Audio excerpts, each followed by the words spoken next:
Welcome back to the Rush to Barricade podcast. I'm your host, Shotgun Stevie Spencer. We got a lot to cover, so let's get into it. Yeah.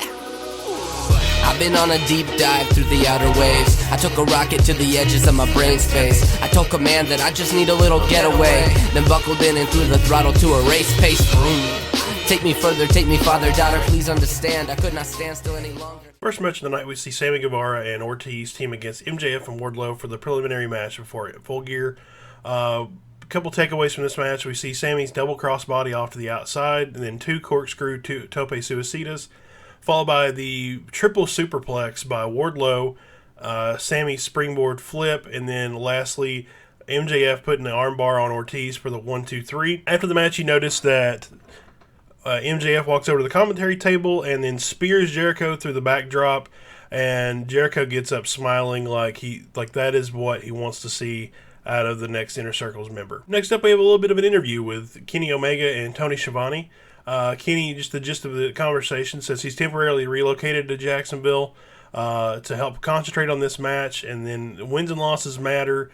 And if wins and losses truly matter, look at his track record. It's hard to bet against Kenny Omega in this match. Next match of the night is we see Miro versus Trent. Of course, everyone comes to the ring with their pals. Miro comes to the ring with Kip Sabian and Penelope Ford. And then Trent comes to the ring with Chuck Taylor and Orange Cassidy. Right away, we see Kip and Chuck Taylor getting into a brawl on the outside, then followed by Penelope Ford and Orange Cassidy doing the same thing. Later on, we see Dark Order get involved and then get ejected from ringside.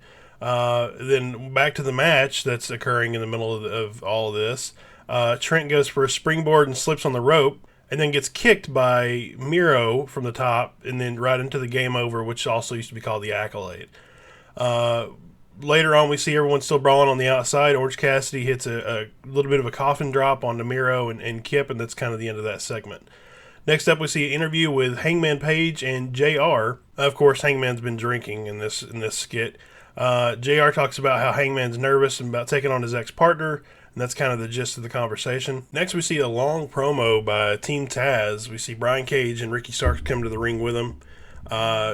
They are complaining that they don't have a match at Full Gear, even though their wins and loss records should have put them there, and that they should be on the card and that they're getting worked.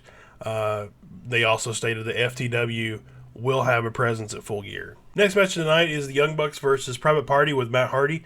I should actually mention from earlier on in the show that Matt Hardy actually got involved with Sammy Guevara during this match, and therefore Sammy returns the favor by dropping a twist of fate on Matt Hardy right there on the ramp. As the Young Bucks come out, we notice that Matt Jackson's leg is still bothering him.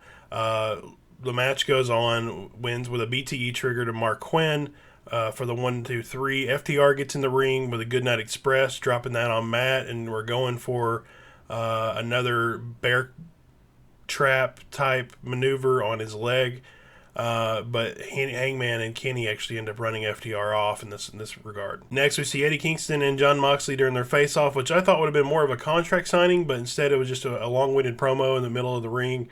Eddie had to become everything he had hated to take the belt off Moxley, is what he's saying. There was a lot more personal ties.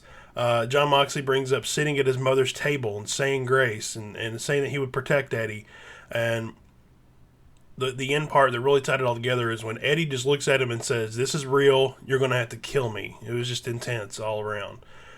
We see the Pac promo, which he's finally breaking his silence after being in quarantine for so long. Definitely leads to just him being more unhinged and crazy. Not much more to say about what was said in that promo. Then we see Alex Marvez and Natural Nightmares. They're announcing that they're taking on the Butcher and the Blade next week on Dynamite. Of course, the Butcher and the Blade and Bunny all get involved and assault the Natural Nightmares, and that's kind of the end of that segment. Next match of the night is we see Nyla Rose versus Red Velvet with Vicky Guerrero. Vicky Guerrero's with Nyla Rose, I should say. This is a pretty quick match. We thought it would be a squash anyway. It's going to be a Beast Bomb into a stopped count by Nyla. So she did the Beast Bomb, pulled her up on 3, and then eventually looks at Hikaru Shida, uses her finisher on her for the pin. Then the more comedic moment of the night was Kenny and Hangman's vignette, where halfway through the vignette where they're showing kind of the rise and fall of Hangman and Kenny, how they won the belts, how they lost the belts, how Hangman got kicked out of the Elite, All this is being narrated by "Don't Know What You Got Till It's Gone" by Cinderella, which was had me rolling. Next segment of the night is we see Penta versus Rey Fenix 2 being announced in the next couple weeks. Also, the last match of the night going into that is Cody and the Gun Club versus Dark Order. This is Colt Cabana 10 and 4, which is John Silver and Preston Vance, the other way around there. Pretty quick match there, pretty technical. Austin Gunn actually ends up winning the match with a quick draw for the finish. Then also, of course, Orange Cassidy comes back out and gets involved with Silver, dropping the orange punch on him. And then during this match, we see Darby Allin sitting in the stands, very stoic, very quiet. Then Cody cuts a promo on him about recruiting Darby and kind of vouching for him in the beginning and even offering him the job and having to wrestle him right out of the cage. So it kind of brings a more personal touch to this bout that we're going to see in Full Gear. Well, hey, there you have it. Short, sweet, and to the point. That's all we got for the Dynamite Debrief today. I do hope to see you guys back here Sunday for the Weekender series, which is my pay-per-view reviews. In this case, it's going to be Full Gear 2020. If you've been supporting the channel, if you've been watching every week, I definitely appreciate it. Definitely thanks for your support. And look forward to doing the next segment in the series, and hope it just grows from there. So again, be sure to use that hashtag positivity 2020 and keep it going, keep it positive, and let's finish this year on a good note. I definitely appreciate you watching. Again, I'm Shotgun Stevie Spencer. This is the Debrief. Out. Whoo! Yeah, I'm up to no good.